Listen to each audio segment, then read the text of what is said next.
Viyana'ya hoş geldiniz.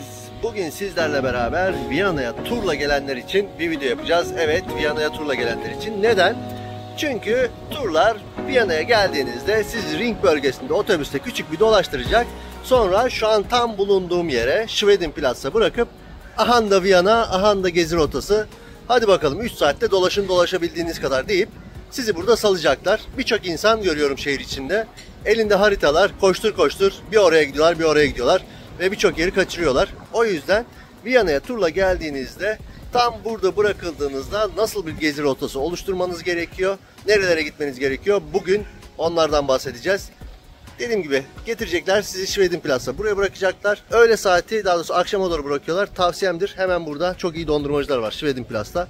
Dondurmanızı alın ve yukarıya Stephansdom'a doğru, Büyük Kilise'ye doğru yürümeye başlayın. Bu yolu takip ettiğinizde yolun sonunda Stephansplatz'a çıkacağız. Stephansplatz'ta ise bildiğiniz gibi Stephansdom, yani Viyana'nın en büyük kilisesi bulunuyor. Kiliseye çok fazla zaman ayırmadan devam edeceğiz. Dönüşte kiliseyle fotoğrafları çekinmek için kendinize zaman ayıracaksınız. O zaman devam. ChatGPT'ye sordum. Dedim ki kanalı büyütmek için ya da videoları daha etkili hale getirmek için ne yapmam gerekiyor diye. ChatGPT dedi ki sen şimdi dedi 14 yıldır Viyana'da yaşıyorsun ve fotoğrafçılık yapıyorsun. Bunu dedi her videonun başında söyle. İnsanlar için önemli bir şey, çünkü orada 14 yıldır yaşadığını bilmeleri insanlara güven verir. Videoları izlemeleri konusunda daha da içerik açısından sağlam olur dedi. Bu yüzden bundan sonraki videoları şöyle başlayacağız. Merhaba arkadaşlar, ben Mustafa. 14 yıldır Viyana'da yaşıyorum ve fotoğrafçılık yapıyorum. Benle beraber Viyana'yı gezmek, Orta Avrupa'yı gezmek istiyorsanız kanalı takip edin. Beğenileriniz varsa da bu benim için muhteşem olur. Hadi bakalım. Bundan sonra başlangıçlar buna benzer cümlelerle olacak. O yüzden kendinizi hazırlayın. Yolu tam ortaladığınızda bakın size bir şey göstereceğim. Hemen şurada yine bir dondurmacı var. Zanoni. Çok fazla çeşitleri var. İnanılmaz çeşitleri var. Eğer ki dondurma seviyorsanız dediğim gibi ya Schwedenplatz'tan ya da buradan dondurma alabilirsiniz. Şimdi buradan sağa dönerseniz de hemen şurada bu caddenin sonunda sağda Viyana'nın astronomik saati var. Ama dediğim gibi sizi büyük ihtimalle akşam 5 gibi getirecekleri için oradaki astronomik saate uğramanızın bir anlamı yok. Çünkü astronomik saat 12'de 15 dakikalığına oradaki bütün ünlü isimler dönüyor. Güzel bir şovu oluyor. Onun dışındaki her saat başı aslında yavaş yavaş geçiyorlar. Yani Prag'daki gibi bir şovu yok. O yüzden yolunuza devam edin. Şimdi yolun sonunda sizi Stephansdom karşılıyor. Bu küçük kulesi, diğer tarafta büyük kulesi var. Biz büyük kulenin olduğu yere geçeceğiz. Tam şansımıza da çöp kamyonu çöp alıyor. O yüzden biraz ses var. Kusura bakmayın. Umarım siz geldiğinizde bu çöp kamyonu burada alın. Şimdi neredeyiz? Tam Stephansdom'un önündeyiz. Bu videoda size böyle çok tarihi bilgi vermeyeceğim. Olabildiğince kısa, aynı sizin yapacağınız gezi rotası gibi gidip bakıp fotoğraflarını çekebileceğiniz güzel bir rotada en iyi fotoğraf noktalarını size göstererek devam edeceğiz. Küçük bir kilisenin içine girelim. Burası barok, daha doğrusu barok değil, gotik yapının böyle en dibi. Bu arada aklınızda olsun, Viyana'da bütün kiliseler bedava. Sadece Kars Kilisesi girişi ücretli. Şöyle girdiğimizde sizi böyle muhteşem bir manzara karşılayacak.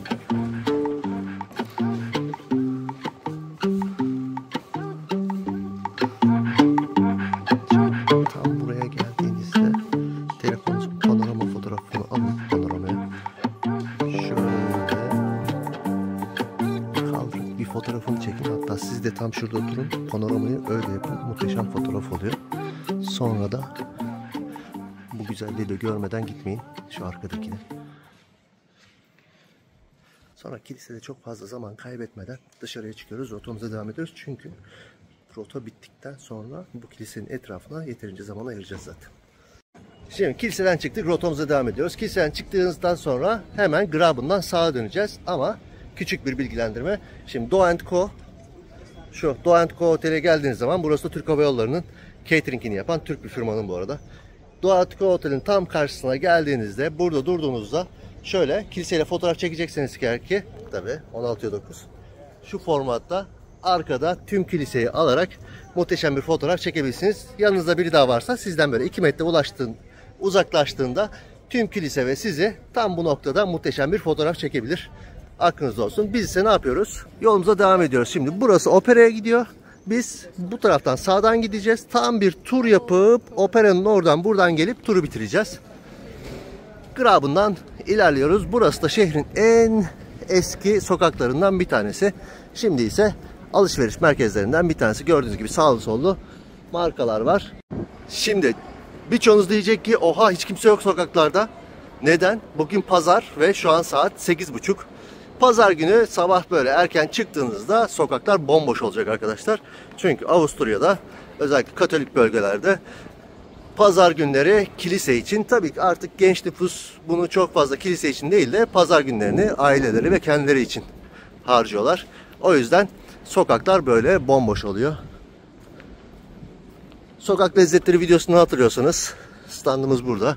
Şimdi ilk olarak şuradaki veba anıtını ziyaret edeceğiz. Veba anıtından sonra birçok insanın aslında fark etmeyip geçtiği bir kiliseye daha gireceğiz. Peters Kilisesi. Bence çok güzel bir mimari. Dışarıdan bakılınca normal buradaki binalar gibi gözüküyor. Ama içine girdiğinizde tam bir İtalyan Rönesans. Muhteşem cidden. Kesinlikle onu atlamadan girin. İçindeki resimlere, özellikle tavanındaki resimlere bir bakın. Şimdi veba anıtına gelirken küçük bir detay daha vermem lazım.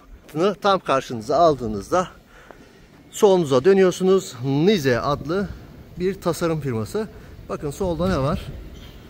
Gördüğünüz gibi bir takın üstünde ay yıldız. İçinde de Osmanlı tuğrası var.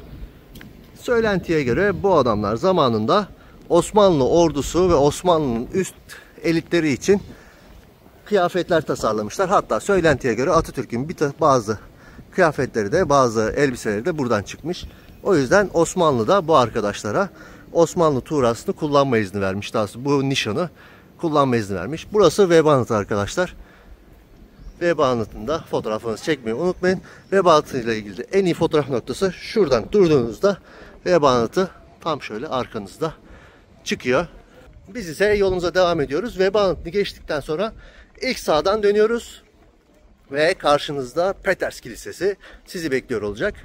Gördüğünüz gibi sokaklar bomboş. Kesinlikle Viyana'ya geldiğinizde, tabii ki sizin için, turla gelenler için değil bu önerme, ama Viyana'ya geldiniz, bu civarda bir yerde otelde kalıyorsunuz. Bence çıkabileceğiniz, gezmeye çıkabileceğiniz en mantıklı saat sabah 6:30-7. Sokaklar böyle olacak. Bakın sesim yankılanıyor. O kadar insan yok. Buraya geldiniz, ilk sağa döndünüz. Karşınızda Peters Kilisesi. Şimdi bakın, bu tacı bilenler bilir. 2 katlı papalık tacı. Sultan Süleyman'ın yaptırmış olduğu 4 katlı taç var ya, işte tamamen bu tacı atıf olarak yaptırılan. Bugün kapıları açmışlar. Enteresan, normalde kapılar kapalı oluyor. Şöyle girelim. Bakın burası dediğim gibi tam bir İtalyan Rönesans. Şöyle geniş açı alayım. Her köşesinde farklı bir detayın olduğu. En ünlü resminin ise şu tavan resminin olduğu muhteşem. Tabii ki ışıktan dolayı şu an biraz karanlık çıkıyor. Ama burada da biraz önceki Stephansdom'da yaptığımız gibi tam şurada durursanız şöyle bir panorama aldığınızda muhteşem bir fotoğraf çıkıyor, aklınızda olsun. Dediğim gibi Viyana'da kiliseler ücretsiz arkadaşlar. Daha sonra kiliselerin %90'ı ücretsiz. Girin, dolaşın, sadece saygıyı unutmayın. İnsanlar çünkü bu kiliselerde hala dualarını ediyorlar, ayinlerini yapıyorlar. İçeriye geldiğinizde, eğer ki özellikle burada şu hat kapalıysa ileriye geçmeyin. Geçseniz de ses yapmayın. Saygı önemli.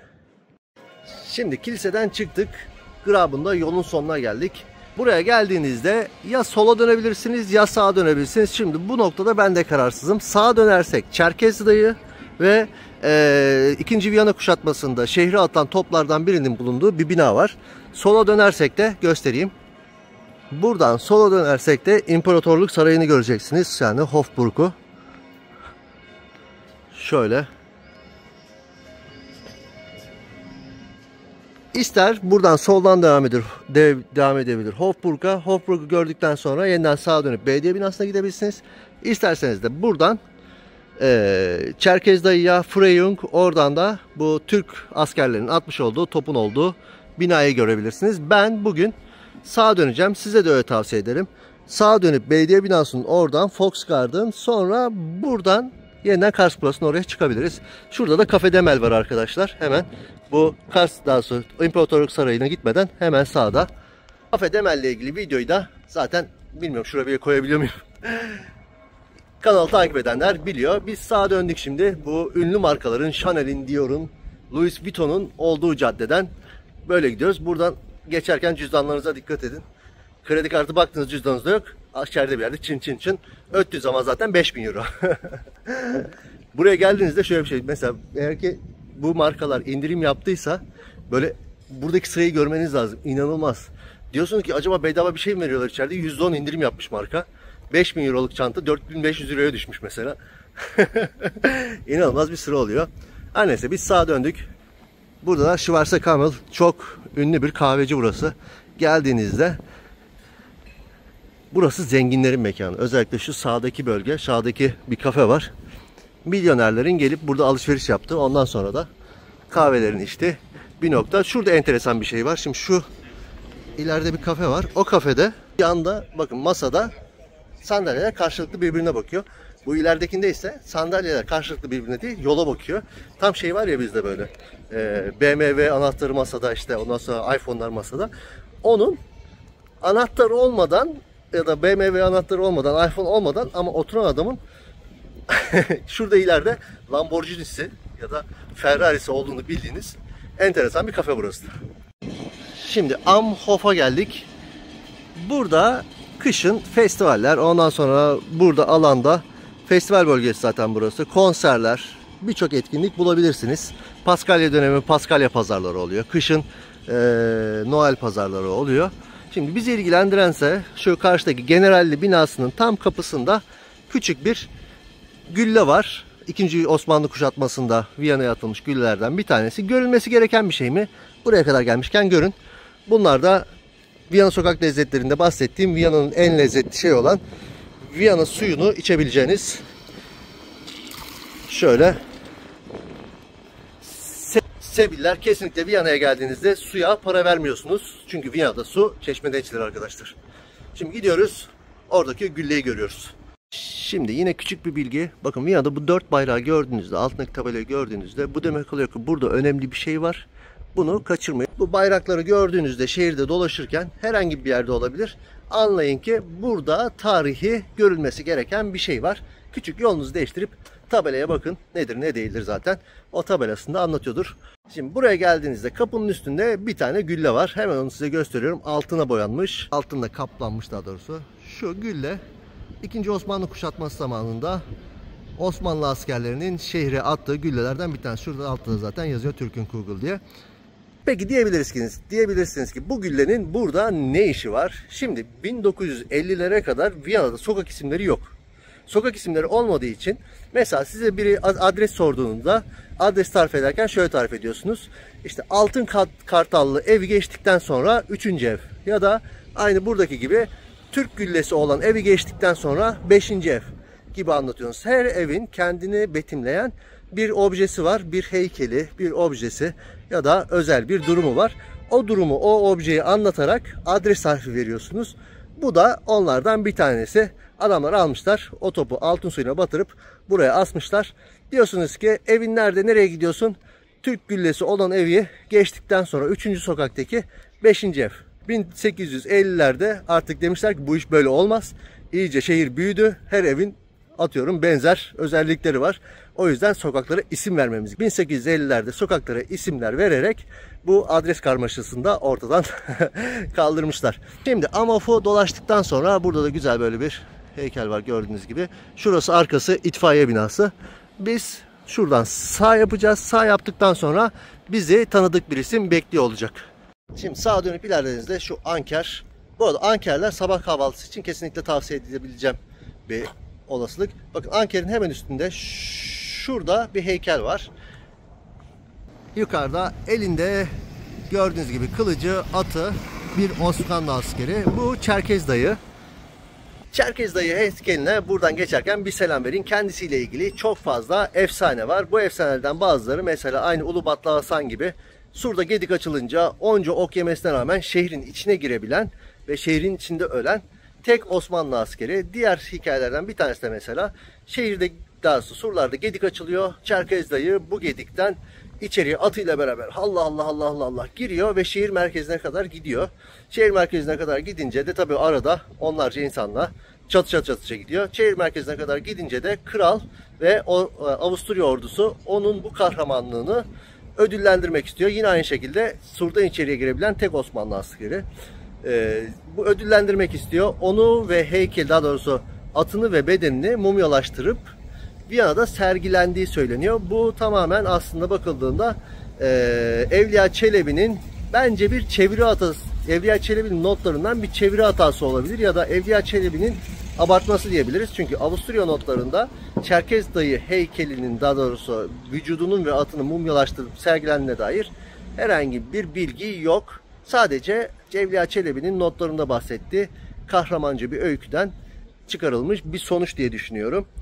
Tabii ki Evliya Çelebi'nin hikayesi yüzyıllardır anlatılır, yüzyıllardır konuşulur. Burada da kendisinin heykeli var. Geçerken kendisine bir selam verirseniz, bu hikayeler şehir efsanesi dahi olsa en azından 2. Viyana kuşatması ile ilgili küçük bir anı olarak aklınızda olur. Bu arada gördüğünüz gibi Viyana'ya yazın geliyorsanız her yerde inşaat göreceksiniz. Çünkü güneş çıkınca inşaat başlar burada. Solda Festel Palas var. Bu Festel Palas'a kesinlikle içine girin. Buradan girip karşıdan çıkıp yine aynı şekilde buraya çıkacağız. Şimdi burası 1850'lerde aslında Viyana Merkez Bankası ve borsası olarak yapılıyor. Kısa bir süre bu şekilde hizmet verdikten sonra kapatılıp hayatına devam ediyor. Aslında Viyana için modernist bir bina burası. Daha çok Venedik ve Roma mimarisi göz önünde alınarak yapılıyor ama muhteşem bir yer.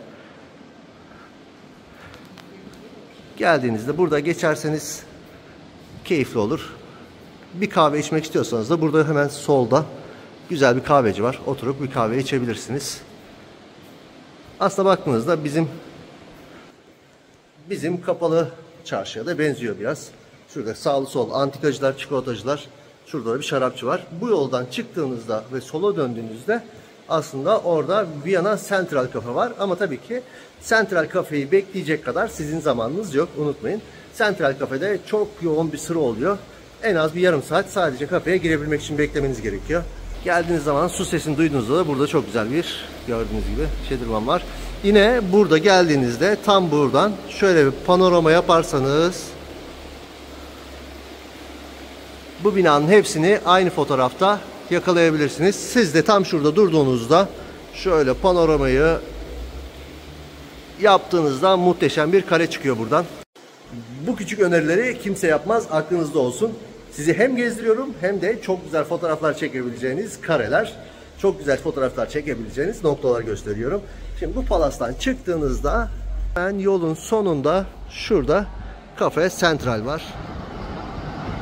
Dediğim gibi Viyana'nın en eski kahvelerinden bir tanesi. Cafe Central'in bu kadar ünlü olmasının sebebi de, bunu Cafe Central videosunda küçük bir bahsetmiştim. Burada da bahsedeyim. Çok ünlü isimlerin iyi ve kötü ünlü isimlerin, yazarların, çizerlerin, ressamların burada gelip beraber oyunlar oynadığı, satranç oynadıkları, mesela çok güzel bir satranç salonu varmış eskiden. Artık o satranç salonu yok. Çok ünlü isimlerin gelip burada takıldıkları için çok ünlü bir kafe.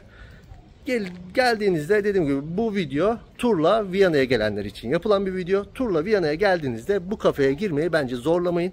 Çünkü dediğim gibi siz büyük ihtimal 3.30'dan sonra 4-5 gibi burada olacaksınız ve o kafenin önünde en az yarım saat beklemeniz gereken bir sıra olacak. O yüzden değmez. Viyana'da her yer kafe, her yer kahveci. Şimdi Kinski'den çıktık. Daha Kinski'den değil, Palas Ferstel'den çıktık. Sağa döndük. Burada da Kinski Müzayede Evi var. İnanılmaz müzayedeler oluyor bu arada içeride. Biz sağa döndük. Düz ilerliyoruz. Düz ilerledikten sonra karşımızda Votif Kilisesi'ni göreceğiz. Votif Kilisesi'ne vardığımızda sol yapıp üniversiteye çıkacağız. Tabii ki diyorsanız ki ben Votif Kilisesi'ni görmek istemiyorum, yolu biraz daha kısaltabilir miyim? Buradan sola dönerseniz hemen şu ileride Burgtheater, Burgtheater'dan sonra belediye binası ve parlamentoyu göreceksiniz.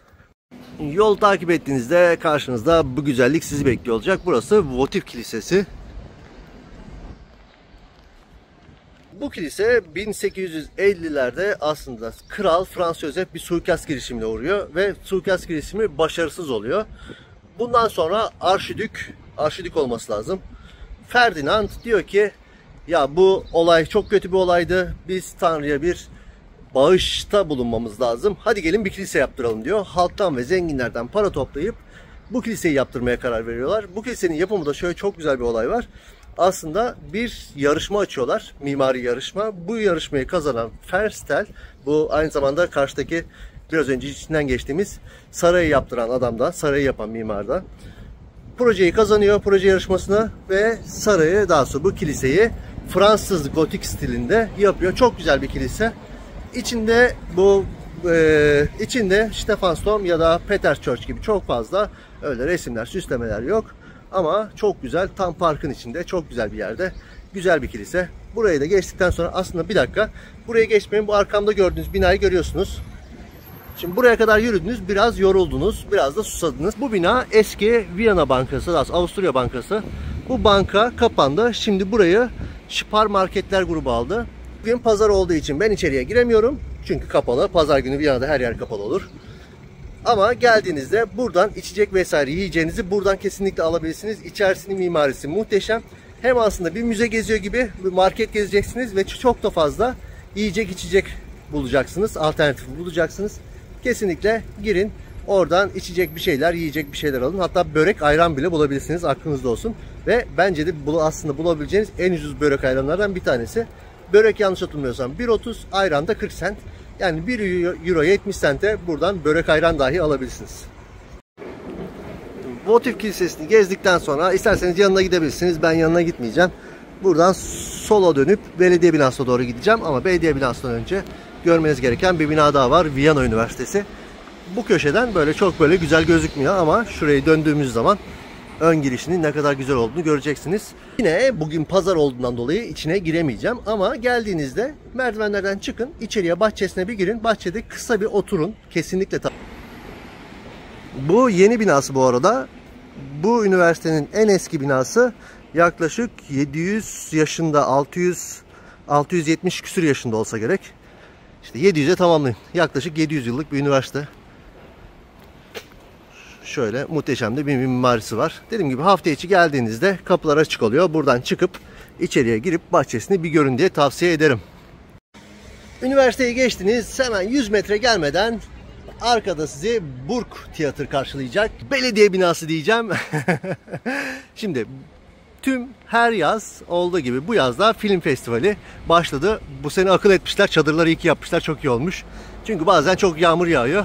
İnsanlar bunların altında saklanabiliyor. Bu çadırların arkasında ise belediye binası bizi karşılayacak. Yazın buraya gelenler gördüğünüz gibi sağlı solu dünya mutfakları var. Buradan farklı yemekler deneyebilirsiniz. Ya da akşamları buraya gelip şu karşıda gördüğünüz sahneyi görüyorsunuz değil mi? Orada tüm yaz boyunca bedava filmler, konserler, operadan şovlar, ondan sonra live konserler, birçok şovu burada bedavaya izleyebilirsiniz arkadaşlar. Ve karşınızda Viyana Belediye Binası. Bu alan kışın Christmas marketleri, yazın film festivali. Bu alanda her 2 ayda bir yeni bir festival, yeni bir etkinlik bulma şansınız var. Gördüğünüz gibi eğer ki bu çadırlar burada yoksa da tam şu olduğum noktadan çok güzel bir tüm belediye binasıyla beraber fotoğraflar çıkıyor. Ama çadırlardan dolayı bunu yapmak biraz zor olur ve kalabalık gördüğünüz gibi. Ama bahsettiğim gibi yazın buraya geliyorsanız eğer ki sağlı sollu dünya mutfağı deneyebilirsiniz. Mesela bir dakika göstereyim. Dünya mutfağından muhteşem ürünler deneyebilirsiniz. Mesela şurada Galaxy var. Bosna, Cevapçiçi, İnegöl köfte yapıyorlar. Tapas, Meksiko, teppanyaki ve şurada ileride de Ottakringer var. Ottakringer'de Viyana'ya özel, daha sonra Viyana'nın 16. bölgesinde yapılan bir bira markası. Orada inanılmaz yaklaşık 15 tane farklı bira var. Onları deneyebilirsiniz. Hatta isterseniz döner yemek istiyorsanız da komşu burada baklava, döner vesaire satıyorlar. Ama lütfen gyros, döner değil. Döner deyince biraz kızabiliyor arkadaşlar. Hemen karşımızda da Burg Tiyatro, yani kale tiyatrosu. Gerçi çevirmemek gerekiyor. Burgtheater sizi bekliyor. Yazın geldiğinizde burada belediye binasının önünde Dünya Mutfağı'ndan birçok ürünü deneyebilirsiniz. Birçok yemeği deneyebilirsiniz. İsterseniz Avusturya'ya özel Ottakringer'den ya da Aperol'den içeceklerinizi de içebilirsiniz. Kışın geldiğinizde ise bu bölge Christmas marketlerinin olduğu, kıştan sonra Christmas marketlerinden sonra da tüm bu belediye binasının önünün aslında buz pateni pisti olduğunu göreceksiniz. Biz şimdi ne yapıyoruz? Oradan çıktık, yine sağa döndük. Parlamentoya gidiyoruz. Parlamentonun önündeki Athena heykelini selamladıktan sonra hemen karşıya Fox Garden'a gideceğiz.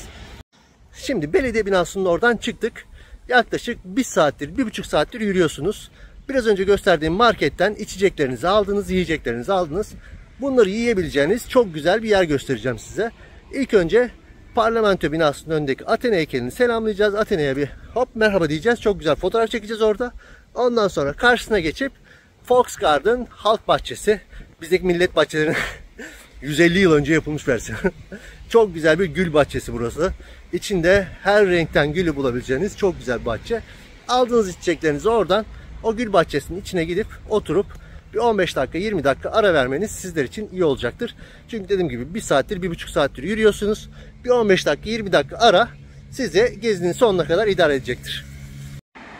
Yine belediye binasından 100 metre ileride gördüğünüz gibi sizi Parlamento bekliyor. Parlamento binasının önünde Athena heykeli var.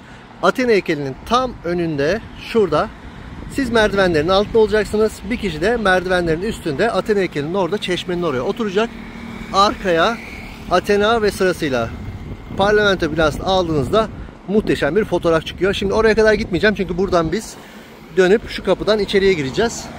Hava çok sıcak ve güneşli. Oraya kadar gidip güneşte boşuna yol yapmayacağım ama dediğim gibi tam Athena heykelinin önünde çok güzel bir poz çekebilirsiniz. Şimdi biz dönüp Fox Garden'ın içine giriyoruz. Bakın bu park sabah 6'da açılıyor, akşam 10'da kapanıyor. Neden kapatıyorlar derseniz bu güzelliği korumak için yapıyorlar bence. İnanılmaz muhteşem bir yer. Dediğim gibi içeceğinizi aldınız, yemeğinizi aldınız. Gösterdim marketten ya da istediğiniz yerden gelip burada oturup yemeğinizi yiyebilirsiniz. İçeceğinizi içebilirsiniz. Gülleri görüyor musunuz?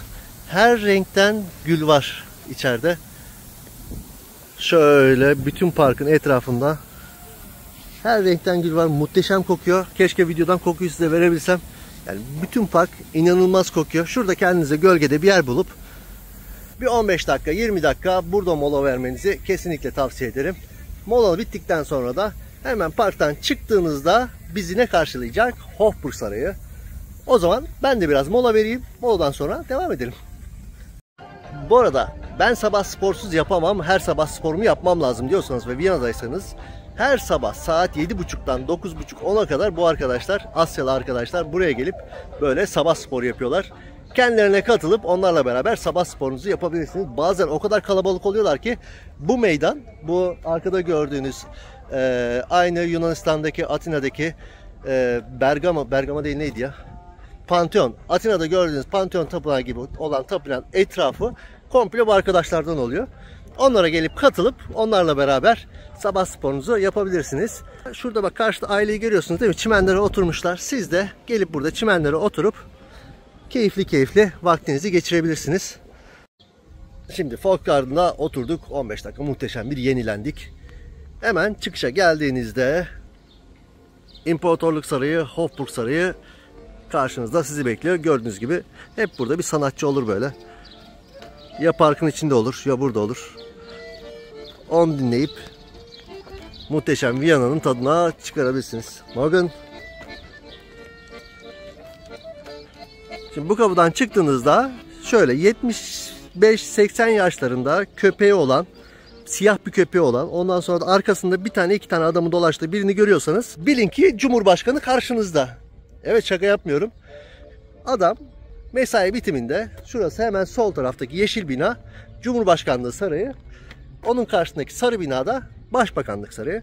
Adam mesaisi bittikten sonra köpeğini alıyor. Köpeğini gezdirmeye çıkıyor buraya. Arkasında bir bilemediniz iki tane böyle sivil polis oluyor. Yani olur da görürseniz şaşırmayın. Kendisi çoğu zaman buralarda dolaşıyor. Bakayım hatta etrafa. Gerçi bugün pazar, nereye bakıyorsam.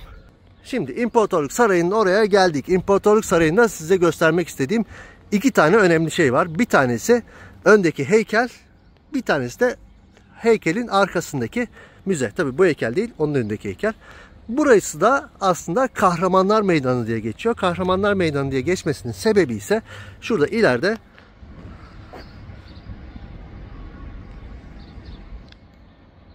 sarayın duvarlarında birçok insanın, daha doğrusu heykelleri var ve iki tane de büyük heykel var. Bu heykeller Avusturya tarihi için önemli olan, Avusturya tarihindeki askeri, politikacı vesaire siyasetçi insanların heykelleri. O yüzden buraya Kahramanlar Meydanı ismi verilmiş. Kahramanlar Meydanı olmasının asıl sebeplerinden bir tanesi arkamda gördüğünüz Hersoy Karl, karşıdaki de Prens Eugen. Şimdi bu ikisi neden kahraman derseniz de bu abi tarihte ilk defa Napolyon'u durduran komutan. Tabii ki Napolyon bir yıl sonra yeniden savaşı kazanıyor ve Avusturya İmparatorluğu'nu ele geçiriyor. Karşıdaki ise, o da şu karşıdaki heykel ise Prens Eugen. Prens Eugen ise bizle ilgili aslında Osmanlı İmparatorluğu'nu Sırbistan'a kadar kovalayan, Osmanlı İmparatorluğu'na karşı çok büyük başarıları olan bir komutan. O yüzden bu meydanın ismi bu iki komutandan dolayı Kahramanlar Meydanı. Şimdi biraz önce, daha doğrusu videoyu ilk grabından çıkarken buradan sağa ya da sola dönebilirsiniz demiştim ya. Eğer ki oradan benim döndüğüm gibi sağa değil de sola dönerseniz, şu ileride kapıları görüyorsunuz değil mi? Bu kapıları geçtiğinizde, şu kapıları geçtiğinizde direkt grabının oradaki Mişeyler Plas'a çıkıyorsunuz. Yani olur da ben çok fazla belediye binası vesaire görmeme gerek yok, turu biraz daha kısaltayım, küçük bir tur yapayım derseniz, o Graben'daki ünlü, daha doğrusu büyük alışveriş mağazalarının olduğu yerden sağa değil sola döneceksiniz. Direkt geldiğinizde şu an tam olduğum noktada olacaksınız. İmparatorluk Sarayı'nın önünde olacaksınız yani. İmparatorluk Sarayı ile ilgili de bakın şurada ne yazıyor?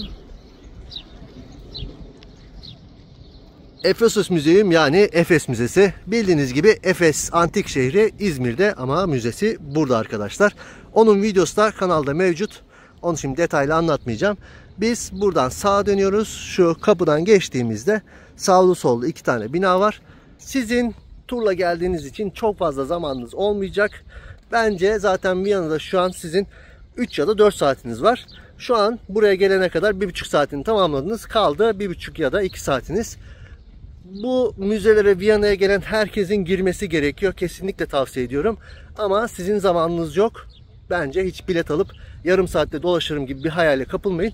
Çünkü müzeler ciddi anlamda büyük müzeler. En az 2 saat, 3 saat, hatta 4-5 saat içeride geçirmeniz bile gerekebiliyor. O yüzden sadece binalara bakıp dışarıdan bu seferlik binaları görelim. Bir sonraki geldiğimizde de içine girer gezeriz diyeceğiniz müzeler. Şimdi müzeleri gördük. Orada aradan da bir su içtim. Hemen şurada bir çeşme var yine. Yine Viyana'nın sokak çeşmelerinden. Suyumuzu içtik. Karşıya Burggarten'a gidiyoruz. Burggarten'ın içinde bir yolun sonunda sizi Amadeus Mozart karşılayacak. Orada fotoğraf çekinmeyi unutmayın. Çok güzel çıkıyor. Arkada saray, önde Amadeus Mozart. Mozart'ın tam arkasında bir ağaç var. Eğer sonbaharda gelirseniz muhteşem renkleri oluyor. Şimdi Burggarten'a geldiğinizde bakın, yemyeşil alan. Yine eğer ki Volksgarten'da ara vermediyseniz gelin burada. Oturun, biraz ara verin. Ve göreceksiniz zaten öğleden sonra geliyorsunuz, bu yeşilliklerin üstü insan dolu olacaktır. İnsanlar gelip burada yiyeceklerini, içeceklerini alıp keyifli oturuyorlar. Viyana'nın, bu arada küçük bir bilgi, Viyana'nın %51'i yeşil arkadaşlar. İnanılmaz bir şey yani. Keşke, ben mesela Bursalıyım zaten göreceğiniz gibi. Hani Bursa'da bir şey vardır ya, Yeşil Bursa. Ben Viyana'ya gelince dedim ki bizi kandırmışlar. Yeşil Bursa maalesef artık sadece sözlerde kalmış. Amadeus Mozart ve sol anahtarı. Burada çok güzel bir şöyle Amadeus Mozart, Hofburg Sarayı ve sol anahtarıyla şeklinde çok güzel bir fotoğraf çekinebilirsiniz. Dediğim gibi Yeşil Bursa artık sadece Bursaspor'un logosunda kalmış. Üzücü ama Viyana %51 oranda yeşil bir şehir. Zaten göreceksiniz, her yer ağaçlar, her yer park. Her ilçenin kendi parkı ve neredeyse her mahallenin kendi parkı var. Ve bu parklardan bazıları Stadtpark olsun, Burggarten olsun, ondan sonra Volksgarten olsun, ciddi anlamda büyük parklar. Bir de değişik bir bilgi vereyim, enteresan bir bilgi vereyim. Sabah 8, 7.30, 8 gibi bu parka gelirseniz burada beyaz çok güzel atlar göreceksiniz. Şaşırmayın. Yani Viyana'nın göbeğinde muhteşem hani şey vardır ya, Yüzüklerin Efendisi izleyenler bilir. Gölgeyele şeyin atı. Lan büyücünün ismini unuttum, iyi mi? Hiçbir boka yaramayan, sadece ışık yapan Gandalf. Gandalf'ın atı Gölgeyele gibi çok güzel beyaz atlar göreceksiniz burada. Bu atlar ne diye soracak olursanız da bu atlar İspanyol At Okulu'nun atları. Sabahları buraya getirip onları böyle otlattırıyorlar burada. Ondan sonra bir yarım saat otluyorlar, gidiyorlar. Sabah erken geldiğinizde onları görme şansınız var.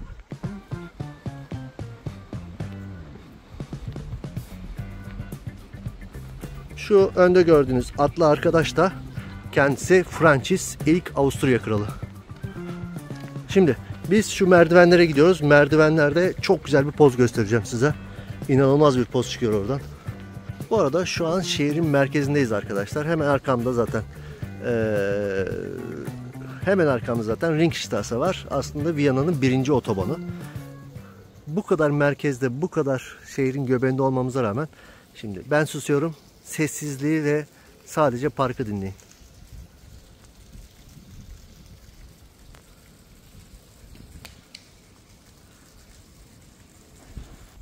İnanılmaz sessiz, inanılmaz huzur verici. Ben bazen sabahları geliyorum buraya, kamerayı kuruyorum. Fotoğraf çekiyorum uzun uzun. Ya şehir özellikle, ben şunu söylüyorum size. Tabii ki siz turla gelenleri ezmiş gibi oluyorum ama turla gelenler tabii ki bu keyfe varamayacaksınız ama uzun süre gelenler, uzun süre videolarını izleyeceksiniz zaten.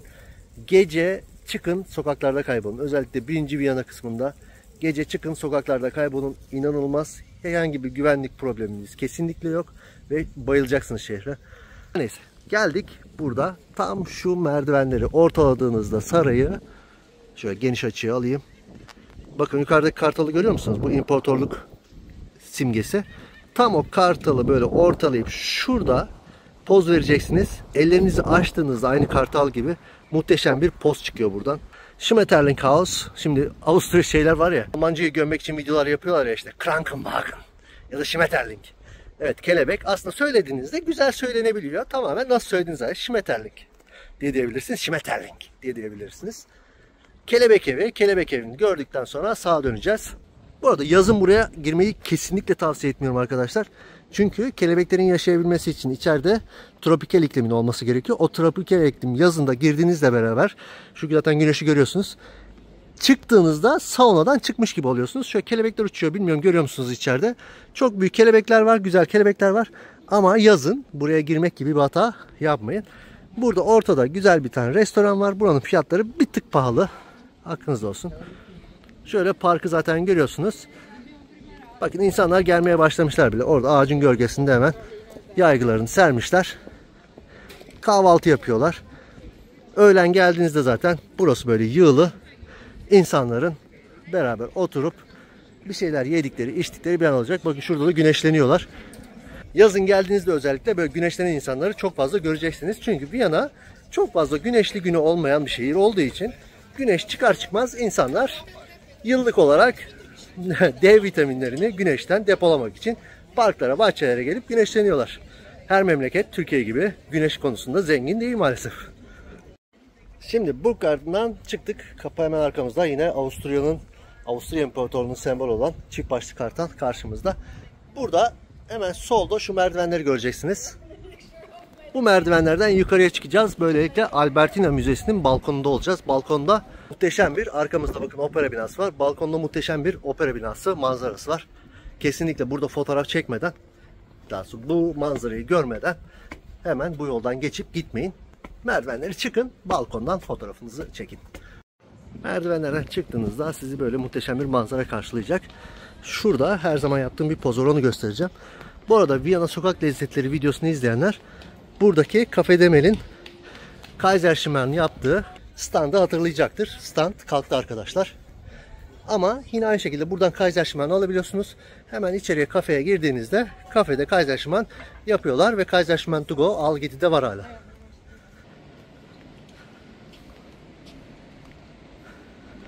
Bakın orada kadın fotoğraf çekiyor, görüyor musunuz? O orta noktası zaten fotoğraf çekebileceğiniz en güzel yeri. Ama tabii ki 14 yıldır Viyana'da yaşayan ve fotoğrafçılık yapan benim çok daha güzel poz fikirlerim var. Ve turlarımda yaptığım çok daha güzel pozlar var. Şimdi bakın buraya geldiğinizde eğer ki biraz olsun sportifseniz buraya çıkıyorsunuz. Şuraya. Buraya oturuyorsunuz ve şöyle tam olarak bunu çekiyorsunuz arkadaşlar. İnanılmaz bir poz oluyor. Ama diyorsanız ki ya ben bu pozları çekemem. Zaten tek geliyorum. Kim beni çekecek? O zaman Daily Frame sayfasından şurada Daily Frame Instagram sayfasından bana ulaşıyorsunuz. Benim fotoğraf turlarımdan bir tanesinde anlaşıyoruz. Sizle beraber şehri geziyorum. Aynı bugün yaptığım gibi ve fotoğraflarınızı profesyonel makineyle çekip aynı gün size tüm fotoğrafları yolluyorum. Bence güzel değil. Şimdi merdivenlerden aşağı iniyorum. Bakın merdivenlerde her 2 ayda bir, 3 ayda bir böyle güzel farklı bir resim oluyor. Ya Picasso olur ya da yeni koleksiyon geldiyse Albertina'ya. Albertina Müzesi de bu arada gezebileceğiniz çok güzel müzelerden bir tanesi. Yeni koleksiyon geldiyse o koleksiyonun resimlerinden bir tanesi oluyor merdivende. O merdivenlerde de güzel bir poz çekebilirsiniz. Merdivenlerden indikten sonra hemen sağa dönüyorsunuz. Karşınızda yine opera binası. Opera binasının önüne geçeceğiz. Ondan sonra Kärntnerstrasse'den düz gidip ve ilk başladığımız yere yani Stephansplatz ve Schwedenplatz'a doğru ilerleyeceğiz. Şimdi yaklaşık 2-2,5 saattir yürüyorsunuz. Eğer ki diyorsanız ki ben artık bir kahve molası vermek istiyorum. Güzel bir kafede güzel bir kahve içeyim. Hemen size Cafe Gerstner'i göstereceğim. Cafe Gerstner neresi derseniz de onun Cafe Gerstner videosu kanalda mevcut arkadaşlar. Onu da izleyin. Orada ne yiyebilirsiniz, ne içebilirsiniz gösteriyorum. Gitmeden hemen burada Zeus heykeli var. Yanında da Hera eşi. Bakın burada da çok güzel bir poz var. Tam şu iki kıvrımın arasında durduğunuzda yukarıda Zeus'u görüyorsunuz değil mi? Eliyle tam şurayı gösteriyor. Şöyle göstereyim. Eliyle tam burayı gösteriyor. Şurada durduğunuzda sanki Zeus sizi işaret ediyormuş gibi çok güzel bir poz çıkıyor oradan. Aklınızda olsun. Käsekreiner denemek istiyorsanız da burası da çok lezzetli Käsekreiner yapan standlardan bir tanesi. Şimdi Karlsplat'a geldik. Karlsplat'a geldiğimizde bizi karşılayan şey tabii ki de bu güzel opera binası. Yaklaşık ne zaman yapılmıştı bu? 1870'ler ya da 1880'ler miydi? 1870'ler olsa gerek. Yapıldı. İkinci Dünya Savaşı'nda komple yıkılıyor, yeniden yapılıyor. Ama yine ilk günkü gibi muhteşem şekilde ayakta. Tam buradan burada da şöyle geniş açı aldığım zaman tam şurada durduğunuzda muhteşem bir kare çıkıyor. Şu sütunların arasında da yürürken çok güzel bir video çekebilirsiniz. Aklınızda olsun. Şimdi size gitmeniz gereken kafeyi gösteriyorum. Buraya kadar geldiniz. Zaten bu yolu takip ettiğimizde kuleyi görüyorsunuz. Stephansdom. Stephansdom'un oraya çıkacağız. Ondan önce artık bir Avusturya tatlısı, bir Avusturya kahvesi, bir şeyler denemek istiyorsunuz. Cafe Gerstner. Ama ikinci kata çıkmanız gerekiyor. İkinci kata nasıl çıkacağınız, içeride de neyi tavsiye ettiğim konusundaki videoyu yine kanalda bulabilirsiniz arkadaşlar. Şimdi buraya geldik, fotoğrafları çektik. Artık Stephansdom'a doğru gidiyoruz. Stephansdom'un etrafında göstermem gereken küçük bir şeyler var. Sonra arada bir kilise daha var. Onu da göstereceğim. Sonra Schwedenplatz'a inip sizi artık tur otobüsünüz bekliyor olacaktır. Akşam yemeğine size büyük ihtimal Viyana'nın dışında Grinzig bölgesinde küçük böyle hoflar var. Hoflar dediğimde çiftlik evi mi denir, ne denir tam olarak bilmiyorum. Küçük böyle bahçeli evler var. Orada akşam yemeğine götüreceklerdir sizi. O yüzden Schwedenplatz'a doğru devam. Bu arada kışın geldiğinizde ise bakın burası Viyana'nın en ünlü yerlerinden bir tanesi. Tam şu köşe. Diyeceksiniz ki ne alaka? Hemen şuraya pozu koyuyorum. Kışın buraya yılbaşı süslemeleri koyuyorlar. O yılbaşı süslemeleri böyle önünde sıra bekleyeceğiniz pozu çekebilmek için yerlerden bir tanesi. Viyana'nın en çok ziyaret edilen noktalarından bir tanesi. Ama şöyle bir şey var. Karşıda opera binası var. Muhteşem bir bina. Muhteşem tarihi hem içi hem dışı. Ama insanlar gelip o süsle beraber fotoğraf çekmek için sıra bekliyorlar. Kışın gelirseniz bunu da göreceksiniz. Şimdi bundan alışveriş sokağından düz bir şekilde aşağıya doğru, Stephansdom'a doğru, yine kiliseye doğru ilerliyoruz. Hemen görmüşken Viyana'da su çeşmeden ve bu ve biraz önceki videoda gösterdiğim gibi Viyana'daki su sebillerinden içilir arkadaşlar.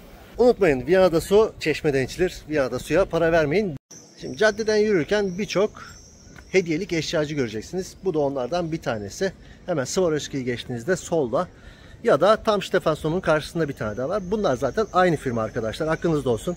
Viyana'da nereden market alabilir, market alıp götüreceksiniz. Viyana'da nereden ucuza magnet alabilirim diyorsanız şöyle söyleyeyim. Viyana'da ucuza magnet diye bir şey maalesef yok. Çünkü bu işi yapan bir aile gibi, bir tekel artık. Tekel oldukları için fiyatlar bütün mağazalarda, bütün bu hediyelik eşyacılarda neredeyse birebir aynı. Sadece mağazanın bulunduğu caddeye, mağazanın bulunduğu yerdeki kiraya göre fiyatlarda küçük oynamalar olabiliyor. Onun dışında magnet fiyatları, alabileceğiniz hediyelik fiyatları genel itibariyle birbirine benzer fiyatlarda olacaktır. O da tanesi 5 euro vesaire oluyor. Düşündüğünüz zaman bugünün parasıyla 200 lira bir magnet size kalmış. Şimdi Kettner Strasse'den yürürken arkamdaki elma logosunu gördünüz. Buradan telefon alıp tax free yaptırdığınızda arkadaşlar Türkiye'ye götürüp tatilinizi bedavaya getirebilirsiniz. Yani bu da bir bilgi. Orada bir yerde dursun. Çünkü soruluyor. Nereden teknoloji, nereden iPhone vesaire alabiliriz diye. Hemen Kettner Strasse üzerinde iPhone'un kendi satış bürosu var. Başka teknoloji mağazası arıyorsanız da MediaMarkt'a bakmanızı öneririm.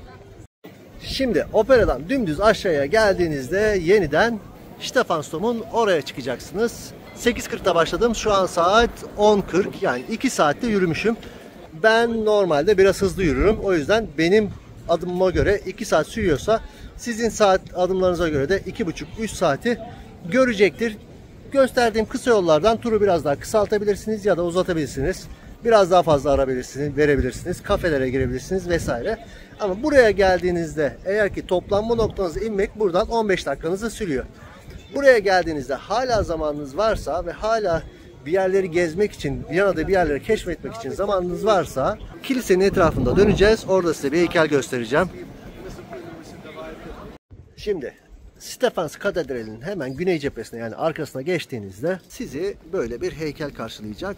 Bu heykelin ismi aslında Türklerden kurtuluş değil de ne denir? Türküs Befreiung. Yani Osmanlı kuşatmasından sonra, 2. Osmanlı kuşatmasından sonra evet Türklerden kurtulmak anlamı gibi bir anlam var aslında. Gördüğünüz gibi ortada bir tane asker ya da bir papaz bir şey var. Kutsal Haçlı Birliği'nin sancağını tutuyor. Hemen altında ise böğrüne hançer saplanmış bir asker duruyor. Bu bir Türk askeri. Türk askerinin böğrüne o tuttuğu sancağın, bayrağın dibini saplamış. Osmanlı askerinin üstüne basmış, Kutsal Haçlı ordularını tasnif eden bir heykel. Osmanlı'yı yendik, şimdi Hristiyanlığın yükselme zamanı diye vurgulamak istedikleri, burada anlatmak istedikleri bir heykel. Hemen Aziz Stephansdom Kilisesi'nin arkasında. Şimdi bizim için aslında kötü bir anlamı olan bu heykeli gördükten sonra görmeyebilirsiniz şu an. Gelince görmeyebilirsiniz ama böyle bir heykel olduğunu bilin işte. Gördükten sonra hemen arkanızı dönüyorsunuz. Şu kapıdan içeriye girdiğinizde Viyana'nın en ünlü yerlerinden birine geleceksiniz. Neresi burası? Figlmüller. Figlmüller ne diye soracak olursanız da Bursa'nın mavi pancurlu İskender'i neyse Viyana'nın da yeşil pancurlu şinitzelcisi yani Figlmüller'i hemen bu yolun sağında, bu iki işanın içinden geçtiğinizde sağda Figlmüller'i göreceksiniz. Şimdi bu ana girdiğinizde hemen sizi şöyle küçük yeşil pancurlu bir dükkan karşılayacak. Burası orijinal Figlmüller'in ilk yeri. Gördüğünüz gibi şinitzel şöyle bir büyüklükte geliyor arkadaşlar. Ama bu dükkan çok küçük ve orijinal yeri burası olduğu için herkes burada yemek yemek istiyor. Ama gördüğünüz gibi içeriye doğru küçük bir salon dahi olan küçük bir dükkan. Şinitzel yemeğe buraya geldiğinizde büyük ihtimal size diyecekler ki rezervasyonunuz var mı? Rezervasyonunuz varsa ve tam saatinde geldiyseniz, bakın mesela rezervasyonunuz 4.15'te, siz buraya 4'te geldiniz, almazlar. 4.15'te gelmeniz gerekiyor. Rezervasyonunuz varsa ve tam saatinde varsa geldiyseniz geçip oturabilirsiniz. Rezervasyonunuz yoksa sizi büyük ihtimal bu yolun sonunda hemen sağda yeni aldıkları yere yönlendireceklerdir. Burası da aynı Figlmüller'in bu orijinal yeri gibi aslında orijinal restorana bağlı bir yer. Aynı kalite, aynı lezzet. Size geldiğinizde rezervasyonunuz yoksa büyük ihtimal oraya ya da tam karşıdaki Lugek restorana yönlendireceklerdir. Lugek de yine Figlmüller'in bir alt firması. Yine aynı aileye ait. Aynı kalitede hizmet veren, aynı kalitede şinitzel üreten şöyle Lugek. Burası hemen şu yolda ileride sağda da Figlmüller'in yeni, daha doğrusu dükkanı büyüttükleri yeri bulacaksınız. Yine geldiniz, hala zamanınız var diyelim değil mi? Oldu ya, hala zamanınız var. Buluşma noktanız hemen şurada. Döndüğünüz zaman sağda Schwedenplatz, ama hala zamanınız varsa Lugek'i gördükten sonra Lugek'in önünden geçip sağa döneceğiz. Sizi bir kiliseye daha götüreceğim. Bence Viyana'daki en güzel kiliselerden bir tanesi. Ama çoğu insan burayı bilmiyor, burayı es geçiyor.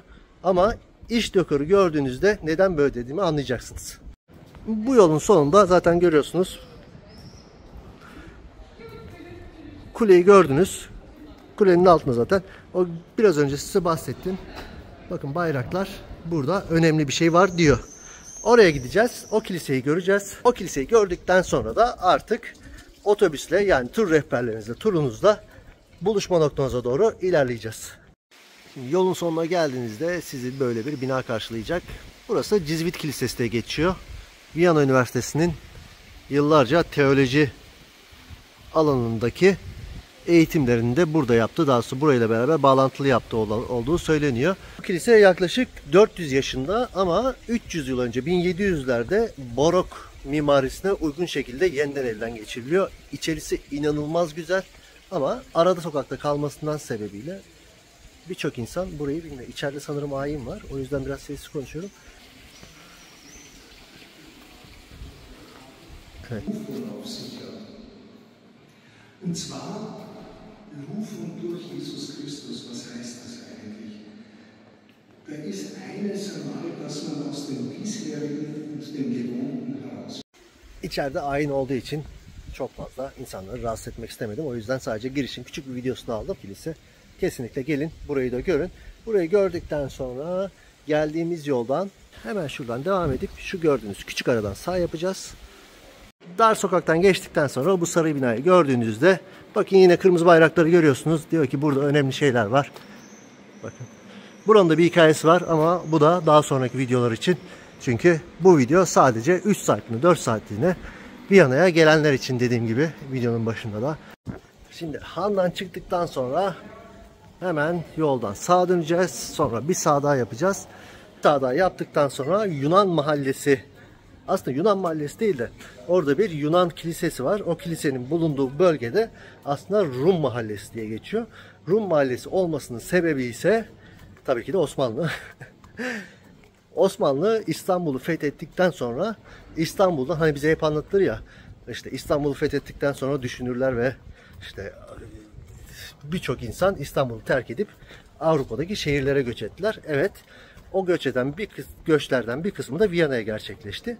Viyana'da ilk bu göçler geldiğinde Viyanalılar aslında bu gelen göçü kabul etmiyor ve şehrin biraz dışında Tuna koluna yakın bir yerde onlara diyor ki siz burada kalın, çok fazla şehir içine girmeyin, burası sizin olsun, buradan dışarıya çok fazla geçmeyin. Aslında bakıldığı zaman bir göçmen mahallesi olarak kuruluyor. Bakın orada çok güzel bir Ortodoks kilise var. O kilisenin kapıları normalde kapalı oluyor çoğu zaman ama eğer ki oldu da denk geldiniz açıksa kesinlikle girin. Bu Atina'da vesaire görebileceğiniz Ortodoks kiliselerin çok güzel bir örneği. Bugün açık zannedersem kapı, çünkü bugün pazar, açık olması gerekiyor. Şansınıza o kilisenin içinde şimdi size göstereceğim. Dediğim gibi geldiğinizde kapı açıksa içeriye girin. Dışarıdan böyle çok Avusturya barok stiliyle uymayan farklı bir bina. İçi de çok farklı. Şimdi bugün pazar olduğundan dolayı burada da ayin var. O yüzden içeride olabildiğince sessiz.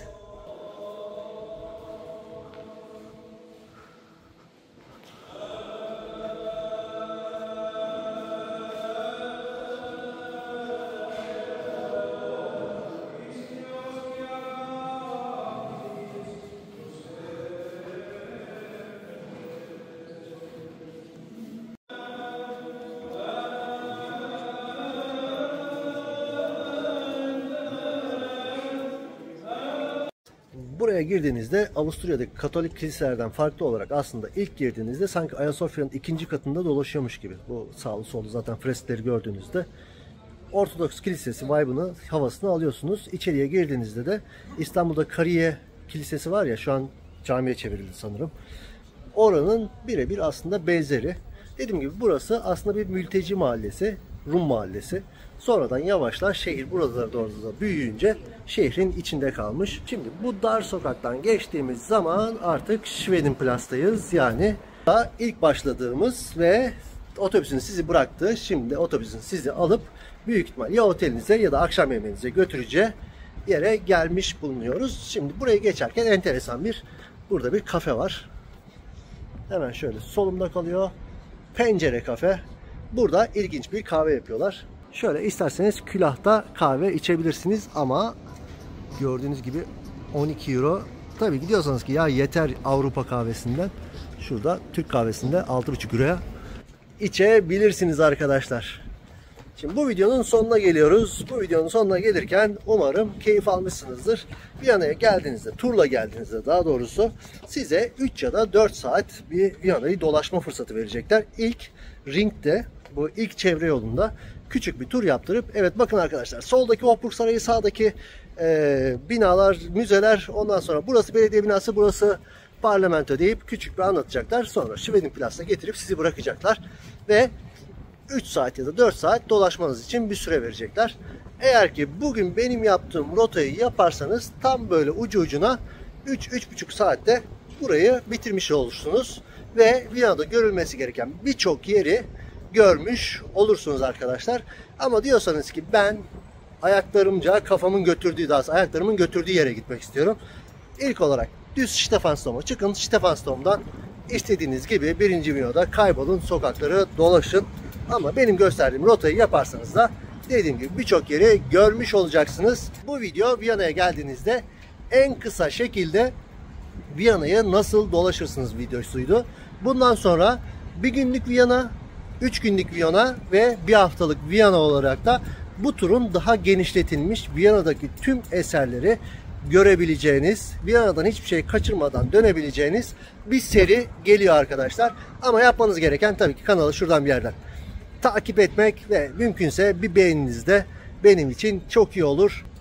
Beğeniler bu videoların daha çok insana ulaşması, YouTube algoritması tarafından daha çok insana ulaştırılabilmesi için çok önemli. O yüzden çok teşekkürler. İyi ki varsınız. Viyana'da diğer videolarla görüşmek üzere. Kendinize iyi bakın.